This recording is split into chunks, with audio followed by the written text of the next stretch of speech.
Boa noite, meus queridos. Vamos dar continuidade ao nosso estudo diário da Bíblia, né? Dando continuidade aqui em Êxodo capítulo 9, né? Tem vários títulos, né? Várias pragas, tem uma, duas, três pragas, né? Vai ter a praga e a peste nos animais, a praga das úlceras, as ameaças de Deus e a praga da saraiva, ok?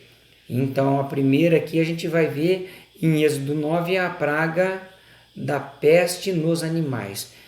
Já começando agora, né, capítulo 9, versículo 1. Bora para a leitura. Depois o Senhor disse a Moisés: vai a Faraó e disse-lhe: assim diz o Senhor, o Deus dos Hebreus, deixa ir o meu povo para que me sirva. Porque se recusares deixá-lo ir, ainda os retiveres, eis que a mão do Altíssimo será sobre tudo, sobre o teu gado, que está no campo, sobre os cavalos, sobre os jumentos, sobre os camelos, sobre os bois, sobre as ovelhas. Haverá uma pestilência muito grave. Mas o Senhor fará dissensão entre o gado de Israel e o gado dos egípcios. E não morrerá nada de tudo o que pertence aos filhos de Israel. E o Senhor assinalou certo tempo, dizendo: amanhã fará o Senhor isto na terra.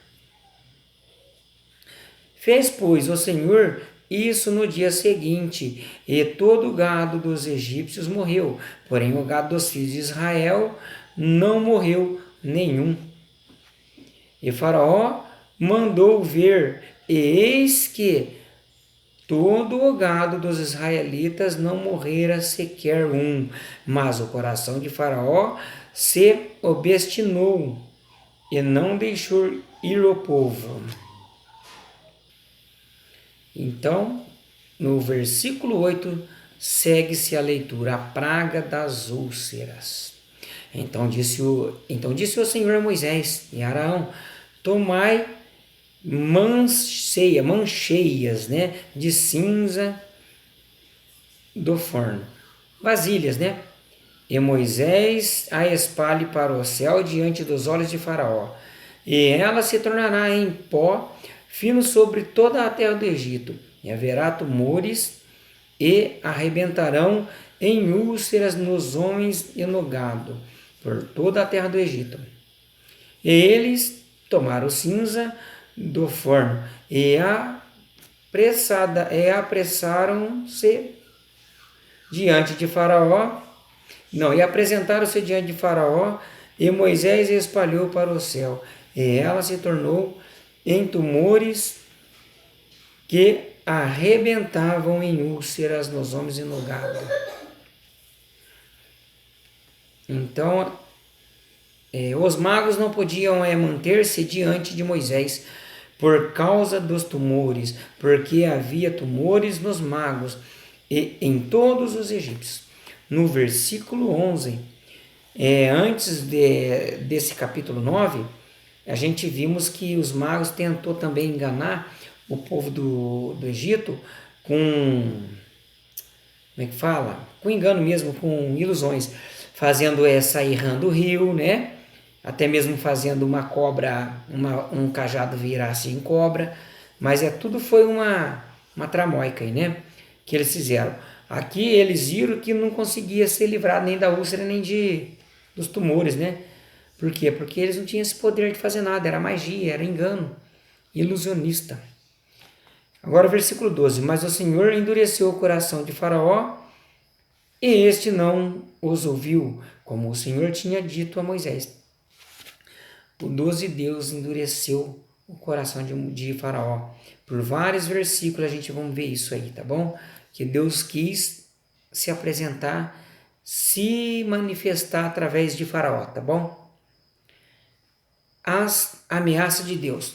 Então disse o Senhor a Moisés: levanta-te pela manhã cedo, põe-te diante de Faraó e diz-lhe: assim diz o Senhor, o Deus dos Hebreus: deixa ir o meu povo para que me sirva. Porque desta vez enviarei todas as minhas pragas sobre o teu coração e sobre os teus servos e sobre o teu povo, para que saibas que não há outro como eu em toda a terra.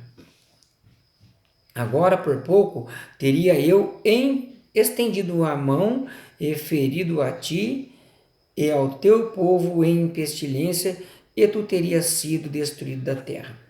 Ou seja, no versículo 15, diz: se Deus quisesse destruir Faraó, em questão de segundo, ele destruiria. Vamos ver o que fala o 16 aqui.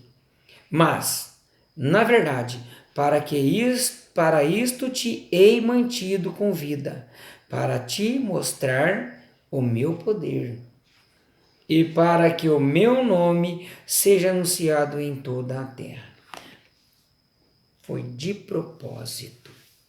Não que Deus usou de maldade, jamais, porque Faraó era tido como Deus, né? Adoravam outros deuses, não via o Criador como o Todo-Poderoso, não via, né, o Criador como Todo-Poderoso, como Deus único, além de adorar o Sol, a Lua, os astros, planeta, né? Deus simplesmente não quis que Faraó convertesse. Foi isso que falou aqui e vai andar dizendo até o fim de Êxodo, que Deus não permitiu que Faraó se arrependesse, ok? Faz acepção de pessoa. Depende do nosso estado. Né? Depende do nosso estado espiritual, emocional. De que forma nós tratamos a Deus em nossas vidas, né? Tu ainda te exaltas contra o meu povo, não o deixando ir? 18. Eis que amanhã, por este tempo, farei chover saraiva grande, tão grande qual nunca houve no Egito, desde o dia em que foi fundado até agora, ou até aquela época, né? Agora, na época da Bíblia. Agora, pois, manda escolher o teu gado, esconder teu gado e o teu povo que está no campo, porque sobre todo homem e animal que se acharem no campo, não se recolherem, a casa cairá a saraiva e morrerão. Quem dos servos de Faraó temia a palavra do Senhor, fez fugir os seus servos e o seu gado para as casas. Ou seja, quem ainda tinha medo, obedecia um pouco, né? Eles recolheram as pessoas que trabalhavam e os animais tiraram do temporal, que ia cair simplesmente quem não tivesse protegido. Pelo jeito não caiu nos telhados das casas. Quem dos servos de Faraó temia a palavra, né? Tá. O 21. Mas aquele que não se importava com a palavra do Senhor, deixou seus servos e o seu gado no campo. 22. A praga da saraiva. Então disse o Senhor a Moisés: estende a tua mão para o céu, para que caia saraiva em toda a terra do Egito, sobre os homens, sobre o gado, sobre os animais e sobre toda a erva do campo na terra do Egito. E Moisés estendeu o seu cajado para o céu, e o Senhor enviou trovões e saraiva, e fogo desceu à terra, e o Senhor fez chover saraiva sobre a terra do Egito. O 23, muito importante, para ler o segredo aqui. Moisés era Deus? De maneira alguma. No 23 fala que Moisés estendeu sua vara, né? Fala vara aqui nessa tradução, em outra palavra vai falar cajado, bastão. Ergueu o seu cajado para o céu, e o Altíssimo fez chover saraiva sobre a terra do Egito. Quem fez? O Altíssimo, não foi Moisés. Moisés só gesticulou o erguer da mão, e Deus falou: é o sinal, é agora. ok? Moisés sem Deus não é nada. Ninguém é alguém sem autorização, sem a permissão do Pai Celestial. Somos nada sem com que Deus consinta, né? Permita que sejamos. 24. Havia, pois, saraiva misturada com fogo, saraiva tão grande qual nunca houve em toda a terra do Egito, desde que veio a ser uma nação. E a saraiva feriu em toda a terra do Egito tudo quanto havia no campo, tanto homens como animais. Feriu também toda a erva do campo e quebrou todas as árvores do campo. Mais um detalhe: não caiu uma sequer pedra de fogo nas casas, onde as pessoas esconderam os animais, onde as pessoas se esconderam obedecendo a palavra. Aí eu te pergunto, Deus é ruim? De maneira alguma. 26. Somente na terra de Gósen, né, onde se achavam os filhos de Israel, não houve saraiva. Então Faraó mandou chamar Moisés e Arão e disse-lhes: Esta vez pequei, o Senhor é justo, mas eu e o meu povo somos ímpios. Aqui Faraó mostrando que estava um pouco arrependido aqui no 27. Ele arrependeu. Por um momento ele quis conhecer a Deus como Deus único. Dali a pouco vamos ver na palavra de novo que Deus endureceu o coração dele, jogou uma dúvida nele. Não quis ele. 28. Orai ao Senhor, ao Altíssimo Yahweh, pois já bastam estes trovões da parte de Deus e esta saraiva. Eu vos deixarei ir e não permanecereis mais aqui. 29. Respondeu-lhe Moisés: Logo que eu tiver saído da cidade, estenderei minhas mãos ao Altíssimo, os trovões cessarão, e não haverá mais saraiva, para que saibas que a terra é do Altíssimo, é de Yahweh, de Javé. Todavia, quanto a ti e aos teus servos, eu sei que ainda não temereis diante do Senhor Deus. Ora, o linho e a cevada foram danificados, porque a cevada já estava na espiga e o linho em flor, mas não foram danificados o trigo e a espeita, né? Não sei o que é isso, mas tá bom, espeita, porque não estavam crescidos.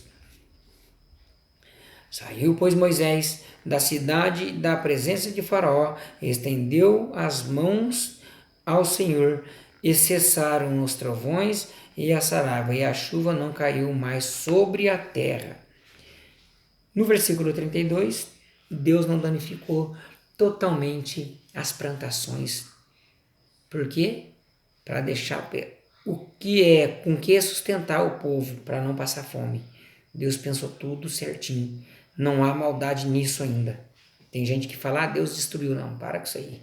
Deus fez para mostrar mesmo que não tem outros deuses, não tem esse Bafomede, não tem Satanás, não tem nada, nem abaixo de Deus, não existe terra, rei, inferno, demônios que retém a ação do Criador, do Pai Yahweh.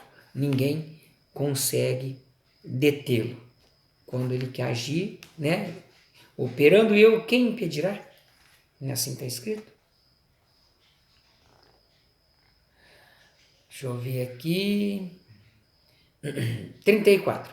Vendo o Faraó que a chuva e a saraiva e os trovões tinham cessado, continuou a pecar. Endureceu o seu coração, e ele e os seus servos. Assim o coração de Faraó se endureceu, e não deixou ir os filhos de Israel, como o Senhor tinha dito a Moisés. Terminamos o 9. Aprendemos que Deus escolhe as pessoas. De que maneira? As pessoas soberbas. Ele não faz questão de pessoas orgulhosas, de pessoas que confiam no dinheiro, né, em ídolos, em imagem, ou no seu estado físico, no seu intelectual, né, na sua riqueza, tudo isso, né? Deus não gosta de pessoas arrogantes. Ele sim convive com as pessoas, ele com condolências, né? Com as pessoas que são humildes. Não falo humilde de ser pobre, miserável, não tem nada a ver. Humilde é de espírito, tá bom? Uma boa noite, que a leitura sirva de proveito para você.